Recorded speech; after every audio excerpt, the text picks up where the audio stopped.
Hello, my name is John Gordon. I'll be giving you instructions today on our new method of charting PCA and epidural nursing documentation. This new method will be replacing our pen and paper charting.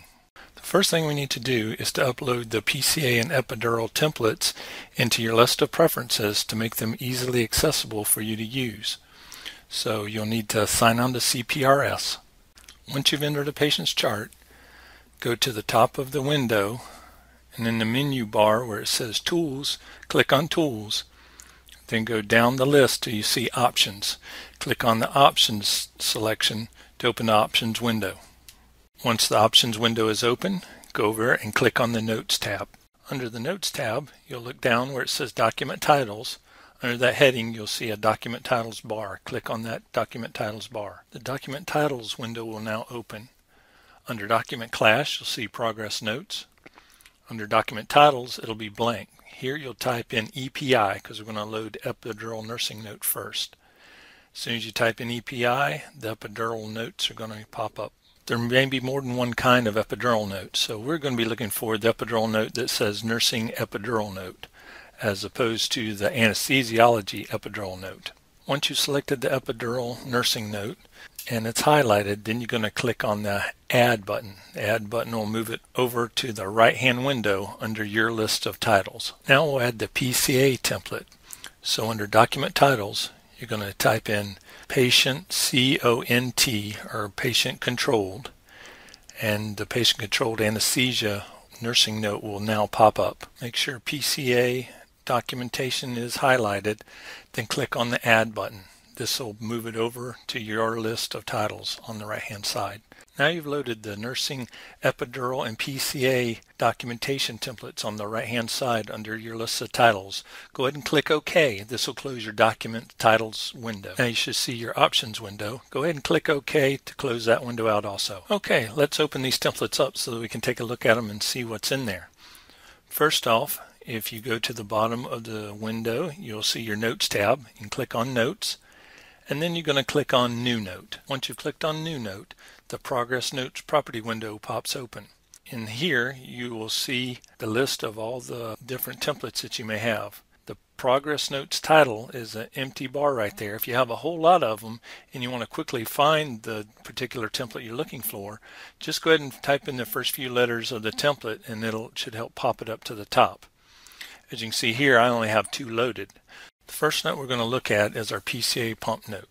I've selected the PCA pump note and then I'll click OK. Now the PCA note is open. You have these following options: Start Time, Stop Time, Waste, Transfer To, your 4-hour assessment or PRN effectiveness, shift documentation, bolus dose, or dosage change. Alright, let's look at our start first. When you click in the little circle there, it turns black and it opens up and gives you more options.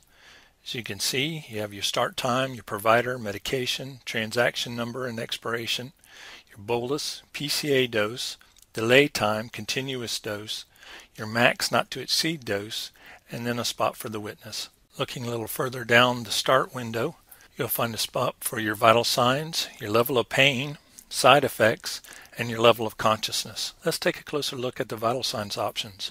There's 2 boxes that talk about vital signs. The first one, that's previously recorded vital signs on your patient. The second box, if you click that, it opens up and allows you to add additional vital signs, some that you may not originally had. In this case, you can see at the top, pulse oximetry, there's nothing listed.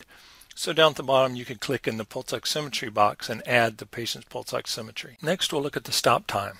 The stop time is very similar to the start time. One of the main differences is just it asks for a reason for stopping the PCA, and it gives you your options to choose from: provider ordered, acute change in patient's condition, and then there's also the other, which you can type in free text. Next is waste. Waste is pretty self-explanatory: date and time, the medication, dose wasted, volume infused, and then you have your witness. Now we'll be looking at transferred to. Transferred to options are identical to start and stops options. The main difference is transferred to just wants you to put in where the patient's being transferred to and the time. Next is your 4-hour assessment or PRN effectiveness. Here you can see total infused, your vital signs, level of pain, side effects, and level of consciousness. Now you'll see shift documentation.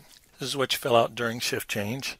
Your medications, total attempts, total administered, volumes remaining, and then you have your witness. And then you have to do your assessment again, vital signs, level of consciousness, side effects, and level of pain. If you give your patient a bolus, here you have an option to chart the bolus. Date and time, medication, bolus dose given, and then your witness. And then you have the same elements for your assessment. Vital signs, level of pain, level of consciousness, and any side effects. Let's say your dosage change in the middle of your shift. You have a spot to chart your dosage change. The start time, provider, medication, your new PCA dose, new delivery time, new continuous dose, max not to exceed, and then your witness.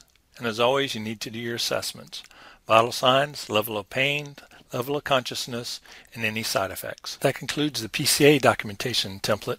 Now let's move on to your nursing epidural note. Looking at the epidural note, you can see it's very similar to that of the PCA note. It has a stop time, transferred, a discontinued time, 4-hour assessment, PRN effectiveness, shift documentation, dosage change, new bag, and waste. Because the epidural and the PCA notes are so similar, we won't be going over each topic, but we do want to point out, under some of the headings, when it asks for a transaction number, there's a note. It says, if administering a bupivacaine epidural, please list bupivacaine in the transaction number field, because this drug does not require a transaction number. Let's talk about the documentation flow. To provide more efficient and thorough documentation, the PCA and the epidural nursing documentation notes will be attached to each other. What this means is that after initial note, each subsequent note will be attached by amending the original note. By amending the original note, the note will have a chronological timeline of documentation. Search for the original view. Select View, choose Search for Text within the current view. Now that you found the original note, you want to amend it. To amend the note, highlight the original note, select Action from the top bar, and then choose Make Amendment. We hope this lesson was very useful to you. Please take the test to finish up the module.